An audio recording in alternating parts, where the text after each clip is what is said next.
அனைத்து நண்பர்களுக்கும் வணக்கம். இன்றைக்கி இந்த வீடியோவில் எதை பற்றி பார்க்கணும்னா, டே சீரியல் ரிவ்யூ ஃபார் கௌரி சீரியலில் அடுத்தடுத்து என்னென்ன சுவாரஸ்யமான நிகழ்வுகள் நடக்க போகுது தான் இன்றைக்கி இந்த வீடியோவில் பார்க்க போகிறோம். அதுக்கு முன்னாடி நம்மளோட சேனலுக்கு முதன்முறை யாரையும் நம்மளோட சேனலை சப்ஸ்கிரைப் பண்ணிக்கோங்க, கூட பெல் ஐக்கனை கிளிக் பண்ணிக்கோங்க. வாங்க ஃப்ரெண்ட்ஸ், வீடியோக்குள்ளே போகலாம். வீடியோக்குள்ளே போகிறதுக்கு முன்னாடி உங்களுக்கு கௌரியை பிடிக்குமா, உங்களுக்கு அசோகை பிடிக்குமா, துர்காவை பிடிக்குமா அப்படின்னு சொல்லிட்டு மறக்காமல் கமெண்ட்டில் சொல்லுங்கள். அவங்கள தவிர வேறு யாரையாச்சும் பிடிக்குன்னா மறக்காமல் கமெண்ட்டில் அவங்களோட பேரை டைப் பண்ணுங்கள். வாங்க ஃப்ரெண்ட்ஸ், வீடியோக்குள்ளே போகலாம். ஒரு வழியாக கௌரி சீரியலில் துர்காவோட பிரிவில் வெற்றிகரமாக நடந்து முடிய போகுதுன்னு நினைக்கிறோம். ஆனால் அதில் நடக்க போகிறதில்ல. ஏன்னா துர்காவும் அசோகம் பிரிஞ்சிட்டாவே கதை சீரியலை கொண்டு போக முடியாது. ஏன்னா துர்கா ஜமீன் வீட்டை விட்டு போனாவே சீரியலுக்கு அடுத்தது என்ன ஒரு கண்டென்ட்னே போகாது. அதனால் துர்காவும் அசோகம் பிரிய போகிறதில்லைங்க. இது இப்படி இருந்தாலையுமே துர்காவுக்கு நடந்த அநியாயமெல்லாம் சத்யா டாக்டர் சொல்லி அசோக்கு புரிய வைக்க நினைக்கிறாங்க கடைசி நிமிஷத்தில் கூட.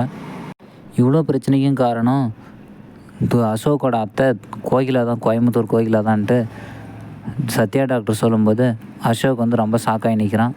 அப்படி இருந்தாலையுமே துர்காவும் அசோக்கும் போய் மணமேடையில் நின்று சொல்லிகிட்டு இருக்கிறாங்க. துர்கா கையால் முடிச்சு அவுக்க சொல்கிறாங்க. ஆனால் துர்கா அவுக்க மாட்டேங்கிறாங்க.